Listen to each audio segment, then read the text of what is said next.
दोस्तों, एक दामाद रात के अंधेरे में रजाई ओढ़कर एक कमरे में सो रहा होता है।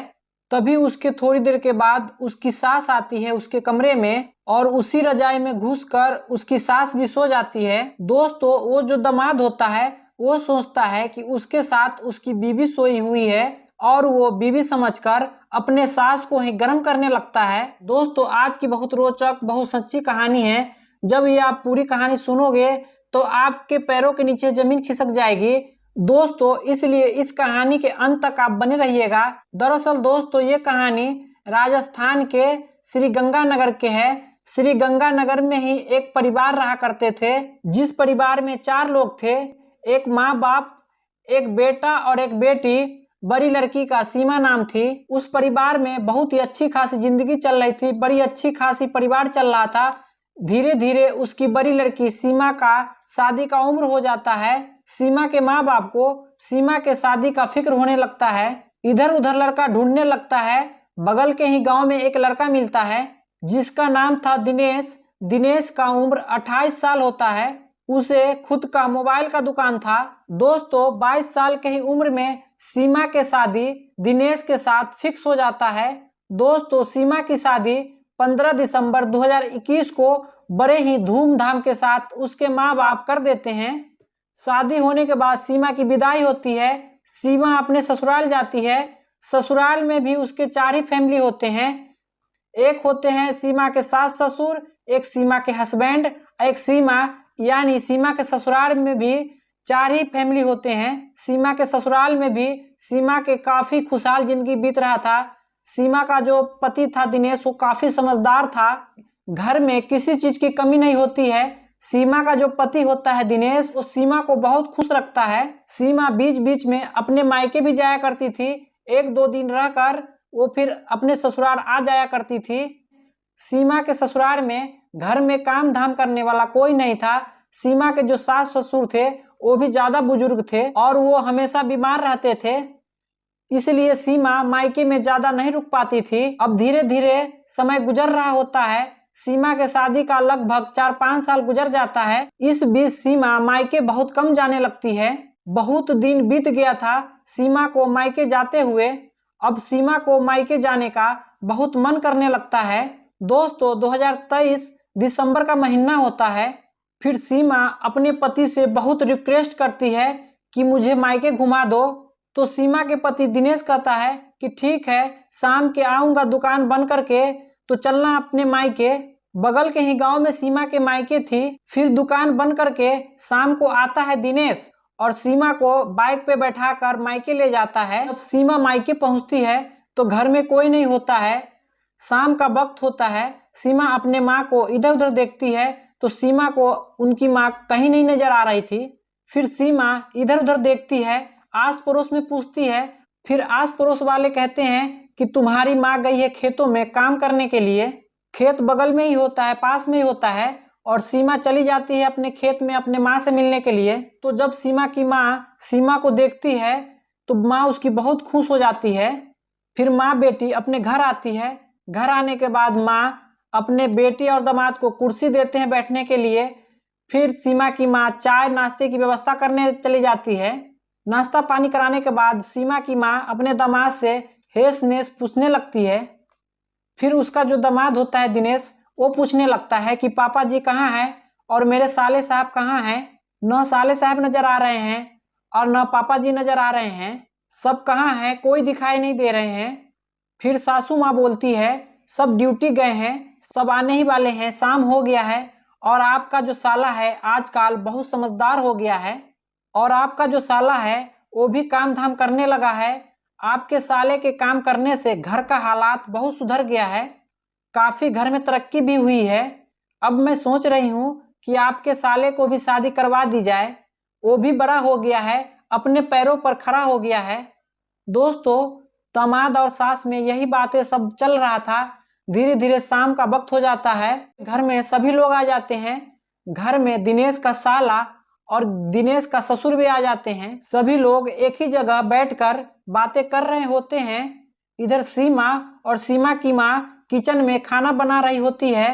खाना बनाकर रेडी कर देते हैं। फिर सभी लोग मिलकर खाना खाते हैं।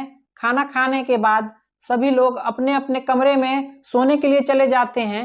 घर में रूमों की कमी थी, इसलिए सभी लोग एडजस्ट कर लेते हैं। सीमा और सीमा के माँ एक रूम में सोती है। सीमा के पापा और सीमा के भाई एक रूम में सोते हैं। सीमा के पति को एक अलग कमरा दिया जाता है। जो सीमा के पति दिनेश होता है वो एक कमरे में अकेले सो रहा होता है। उधर सीमा अपने माँ के साथ सो रही होती है। धीरे धीरे रात काफी हो जाता है। रात के 12 बज रहे होते हैं। इधर जो दिनेश होता है उसे नए जगह में नींद नहीं आ रहा होता है। वो बार बार करवटें बदल रहा होता है। वो परेशान हो जाता है, उसे नींद नहीं आ रहा होता है। फिर दिनेश सीमा को मैसेज करना शुरू करता है और मैसेज करके बोलता है कि देखो, मैं भी 3 ही 4 दिन के लिए आया हूँ, फिर घर जाने के बाद मेरे पास टाइम नहीं बचेगा, मुझे दुकान का सामान वगैरह लाना है। ऐसा करो, तुम मेरे पास ही आ जाओ, कुछ बातें करेंगे, फिर चली जाना, मुझे मन भी बहुत कर रहा है। दोस्तों, सीमा का पति सीमा को काफी मनाता है, काफी रिक्वेस्ट करता है कि तुम आ जाओ, लेकिन सीमा नहीं आती है। सीमा मना कर देती है। फिर दिनेश फोन करता है। जब दिनेश फोन करता है तो सीमा हल्की हल्की आवाज में बोलने लगती है कि आपको शर्म आनी चाहिए, बगल में माँ लेटी हुई है, अगर मैं ऐसे ही उठकर आ जाऊं तो माँ क्या सोचेगी। दोस्तों, दिनेश होता है वो अपनी बीवी को कहता है कि प्लीज थोड़ी देर के लिए आ जाओ, मुझे बहुत मन कर रहा है, प्लीज आ जाओ, मुझे बहुत मन कर रहा है, फिर वहीं पे चली जाना, तुम वहीं पे सो जाना, मैं आपको यहाँ पे नहीं मना करूंगा जाने से, प्लीज सीमा बात मान जाओ। दोस्तों, फिर सीमा आराम आराम से अपने कमरे से बाहर निकलती है। दोस्तों, जब सीमा आराम आराम से कमरे से बाहर निकलती है तो सीमा की माँ जाग जाती है। यूं कहो कि सीमा की माँ सो ही नहीं हुई थी, वो सारी बात सुन रही थी। सीमा की माँ अंठियाई हुई थी। जब सीमा घर से निकलती है तो सीमा के माँ भी उठ जाती है और सीमा के माँ भी कमरे से बाहर निकल जाती है। सीमा की माँ देख रही थी कि आखिर सीमा जाती कहाँ है, और सीमा आराम आराम से अपने पति के कमरे में चली जाती है। इधर सीमा जब अपने पति के कमरे में जाती है तो सीमा के पति सीमा को अपने रजाई में घुसा के पकड़ लेता है, चिपका लेता है और मीठी मीठी बातें करने लगता है सीमा के साथ। सीमा को गर्म करने लगता है, सीमा को दुलार करने लगता है, सीमा से रोमांटिक बातें करने लगता है, सीमा के शरीर पे हाथे फेरने लगता है। फिर थोड़ी देर के बाद दोनों नग्न हो जाते हैं और ये दोनों शारीरिक संबंध बनाने लगते हैं। दोस्तों, जब ये दोनों संबंध बना रहे थे तो कमरे के बाहर कुछ अजीबोगरीब आवाजें निकल रहा था, जो आप समझ सकते हो। इधर सीमा की जो माँ थी वो ये सब आवाजें सुन रही थी जो कमरे से बाहर आ रहा था।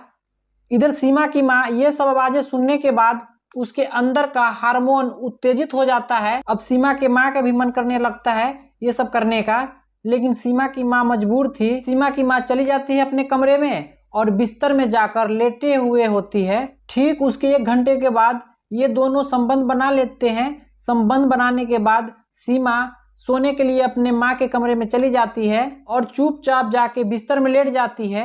उधर सीमा जाकर सो जाती है, लेकिन सीमा की जो माँ होती है वो जाग रही होती है, उसे नींद नहीं आ रहा होता है। उसके अंदर का जो हार्मोन होता है वो उत्तेजित हुआ रहता है ये सब आवाजें सुनने के बाद। दोस्तों, फिर 1 घंटे के बाद सीमा के पति दिनेश फिर से सीमा को कॉल करता है और कहता है, सीमा क्या बताऊं, मुझे तो नींदे नहीं आ रहा है, एक तो नया जगह, नया बिस्तर, मुझे अजीब लग रहा है सीमा, यार तुम फिर से आ जाओ ना मेरे पास, फिर से मन भी करने लगा है, तुम यहीं पे आके सो, मुझे बहुत अजीब लग रहा है, घुटन हो रहा है। दोस्तों, दबे मुंह सीमा कह रही है कि आप कैसे बातें कर रहे हैं, यहाँ मैं माँ के पास सोई हुई हूँ, माँ की नींद टूट गई, माँ की आँख खुल गई, अब माँ बिस्तर पर नहीं देखेगी, माँ क्या सोचेगी, थोड़ा तो शर्म करो। इतना कहकर सीमा कहती है, मुझे नींद आ रहा है, मैं रखती हूँ, मैं सोने जा रही हूँ, आप भी सो जाओ, और सीमा फोन रख देती है। दोस्तों, उसके बाद सीमा का पति भी फोन काट देता है और सीमा भी सो जाती है। इधर जो सीमा की जो माँ होती है सीमा की फोन लेती है और सीमा का फोन लेने के बाद व्हाट्सएप में चली जाती है। इधर सीमा का जो पति होता है जब व्हाट्सएप पे ऑनलाइन देखता है तो सीमा का पति सोचता है कि सीमा व्हाट्सएप पे ऑनलाइन है, अब बात नहीं कर रही है। उसके बाद सीमा का पति सीमा को मैसेज करने लगता है और कहता है कि यार तुम तो जागी हुई हो, सोई भी नहीं हो, आ जाओ ना, मुझे अच्छा नहीं लग रहा है, एकदम अजीब लग रहा है, फिर से मन भी कर रहा है, नया जगह है, नींद भी नहीं आ रहा है। दोस्तों, ये सब बातें सीमा के पति दिनेश व्हाट्सएप पे लिख कर भेजता है। उसके बाद इसकी माँ रिप्लाई करती है, ठीक है मैं आ रही हूँ, दरवाजा खोल के रखो। और दिनेश कुंडी खोल देता है। कुंडी खोलने के बाद लाइट भी ऑफ कर देता है और जाकर अपने रजाई में घुस जाता है। उसके बाद सीमा के सास दबे पैर रूम से निकलती है और चली जाती है अपने दामाद के रूम में। कमरे में लाइट बंद होता है, बिल्कुल अंधेरा होता है। रूम में जाकर अपने दामाद के रजाई में घुस जाती है। कमरे में लाइट बंद होता है, बिल्कुल अंधेरा होता है। रूम में जाकर अपने दामाद के रजाई में घुस जाती है और दामाद के सट के सो जाती है। सीमा की माँ रजाई में घुसकर अपने दामाद के ही बगल में सोई रहती है। तो इसका जो दामाद है दिनेश, उसको लगता है कि उसकी बीवी सीमा होगी। सीमा समझकर अपने सासों को बाहों में भर लेता है। दोस्तों जो ये दिनेश था उसको अजीब लगने लगता है जब अपने सास को अपने बाहों में भरता है, क्योंकि साइज में इसकी बीवी से इसकी सास थोड़ी मोटी थी। दोस्तों जब दिनेश को अजीब लगने लगता है तो अपना मोबाइल उठाता है, अपने मोबाइल का टॉर्च जलाता है। टॉर्च जलाकर जब दिनेश देखता है तो बगल में उसकी सास लेटी हुई थी। तो उसकी सास ज्यादा रिएक्ट नहीं करती है, ज्यादा घबराती नहीं है। लेकिन दोस्तों जो दिनेश होता है वो चौंक जाता है, उसे शर्मिंदगी महसूस होता है। वो कहता है, हे भगवान ये मुझसे कितना बड़ा अनर्थ हो गया है। दोस्तों जो उसकी सास होती है वो कहती है कि बेटा तुम ऐसे क्यों बोल रहे हो, कुछ नहीं हुआ है, मैं तो अपनी मर्जी से आई हूँ, मैं तो जानबूझकर आई हूँ। व्हाट्सएप पर जो रिप्लाई किया था वो मैं ही थी, तुम ज्यादा टेंशन मत लो और तुम्हें शर्मिंदगी महसूस करने की कोई जरूरत नहीं है। तुम जो करना चाहते हो मेरे साथ वो कर सकते हो, क्योंकि मैं बहुत दिनों से बहुत सालों से इसकी प्यासी हूँ, इसलिए मुझे इसकी ज्यादा जरूरत है। तुम्हें जो करना है मेरे साथ वो तुम कर सकते हो, मैं इसकी बहुत दिन से प्यासी हूँ। दोस्तों जब इसकी सास इतना कहती है तो दिनेश के अंदर का भी हार्मोन जग जाता है। अब उसको भी बर्दाश्त होने से बाहर हो जाता है। फिर अपने अंदर का जो आग होता है वो अपने सास के साथ बुझाने लगता है। दोनों फिर इस तरह संबंध बनाने लगते हैं कि ये भी भूल जाते हैं कि ये रिश्ते में क्या लगेंगे और ये रिश्ते में क्या लगेंगे। रिश्ते की मर्यादा को दोनों तार तार कर देते हैं। फिर दोस्तों दोनों एक दूसरे को गर्म करते हैं। फिर उसके बाद दोनों संबंध बनाने लगते हैं। जब ये दोनों के आगे बुझ जाती है, जब ये दोनों शांत हो जाते हैं, तो ये जो दिनेश की सास होती है वो कपड़ा पहनकर वहां से दबे पांव अपने कमरे में चली जाती है और कमरे में जाने के बाद अपने बेटी के बगल में सो जाती है। जब सुबह का वक्त होता है और जो ये दिनेश की जो ये सास थी, तो इसके सास के चेहरे पे अलग ही चमक थी, बहुत खुशमिजाज दिख रही थी। दोस्तों सुबह का जो वक्त होता है, सीमा और सीमा की माँ किचन में नाश्ता बना रही होती है। तभी सीमा की माँ कहती है सीमा को कि बेटा 2-3 दिन और रुक जाओ, क्योंकि तुम बहुत सालों के बाद आई हो और दामाद को भी यहाँ बहुत अच्छा लग रहा है। 2-3 दिन और रुक जाओगी तो मुझे भी सेवा करने का मौका मिल जाएगा। दोस्तों ये बात सीमा अपने पति को जाकर कहती है कि माँ कह रही है कि तुम बहुत सालों के बाद आई हो, 2-3 दिन और रुक जाओ, कि उनको भी अच्छा लगेगा, हमको भी अच्छा लगेगा और आपको भी अच्छा लगेगा और आपका भी यहाँ अच्छे से सेवा हो जाएगा। दोस्तों जो दिनेश होता है उसके मन में तो लड्डू फूटने लगता है, क्योंकि कल रात उसकी सास और उसके बीच जो कुछ भी हुआ था उससे सीमा बिल्कुल अनजान थी। अब दिनेश जो होता है वो सास की बात मान लेता है और 2-3 दिन के लिए रुक जाता है अपने ससुराल में। दोस्तों इस तरह से दूसरी रात भी आ जाती है। परिवार के सभी लोग खाना पीना खाते हैं। खाना पीना खाने के बाद सभी लोग अपने अपने रूम में जाते हैं। दोस्तों उस रात भी वैसा ही होता है। जो सीमा की माँ होती है, सभी लोगों के सोने के बाद, सीमा को भी सोने के बाद, सीमा की माँ आराम आराम से अपने कमरे से निकलकर अपने दामाद के कमरे में जाकर, अपने दामाद के बिस्तर में, दामाद के रजाई में जाकर सो जाते हैं। उस रात भी दामाद और सास एक दूसरे के साथ संबंध बना रहे होते हैं। दोनों अपने अपने गर्मी को ठंडा कर रहे होते हैं। दोस्तों उसके थोड़ी ही देर बाद जो सीमा होती है उसकी आंखें खुल जाती है और वो कमरे से बाहर निकलती है। जब सीमा रूम से निकलकर देखती है तो सीमा की माँ कहीं नहीं नजर आ रही होती है। सीमा फिर इधर उधर देखती है, किचन में जाकर देखती है, सीमा की माँ कहीं नहीं नजर आ रही थी। बरामदा में जाकर देखती है, टॉयलेट में जाकर देखती है, किचन में जाकर देखती है, सीमा की माँ कहीं पर भी नजर नहीं आ रही थी। जब वो अपने कमरे के करीब से जब गुजर रही थी सीमा, तो उस कमरे से अजीबोगरीब आवाजें आ रही थी। अब सीमा एकदम चौंक जाती है और सीमा हैरान हो जाती है, आखिर मेरे पति के कमरे में कौन है? वो तो अकेले सो रहे थे अब सीमा को डाउट होने लगता है। दोस्तों वो रूम खुला होता है, उसके अंदर कुंडी नहीं लगी होती है और कमरे में काफी अंधेरा होता है। सीमा सीधे कमरे में चली जाती है। कमरे में जाने के बाद पहले सीमा लाइट ऑन करती है तो वहां का नजारा सीमा देखकर एकदम चौंक जाती है, एकदम घबरा जाती है। उसके पैरों के नीचे जमीन खिसक जाती है क्योंकि सीमा के जो पति होते हैं और सीमा के जो माँ होती है वो उस कमरे में बिल्कुल नंगे अवस्था में होती है। दोनों बिल्कुल एक दूसरे से लिपटे हुए होते हैं। सीमा एकदम आग बबूला हो जाती है। सीमा वहीं पर शोर मचाने लगती है, वहीं पर चिल्लाने लगती है। सीमा के जो भैया होते हैं, सीमा के जो पापा होते हैं, वो जाग जाते हैं और उनके भैया उनके भाई को आने से पहले सीमा इतनी गुस्सा होती है कि गुस्सा के कारण सीमा बेहोश हो जाती है नज़ारा देख के। फिर सुबह होता है। सुबह होने के बाद सीमा बिना कुछ खाए पिए अपने पति को लेकर सीधा अपने ससुराल चली जाती है। दोस्तों इस वीडियो से, इस कहानी से आपको क्या सीख मिलती है कमेंट सेक्शन में जरूर बताइए। चलिए फिर मिलेंगे नेक्स्ट वीडियो में, जब तक के लिए जय हिंद जय भारत।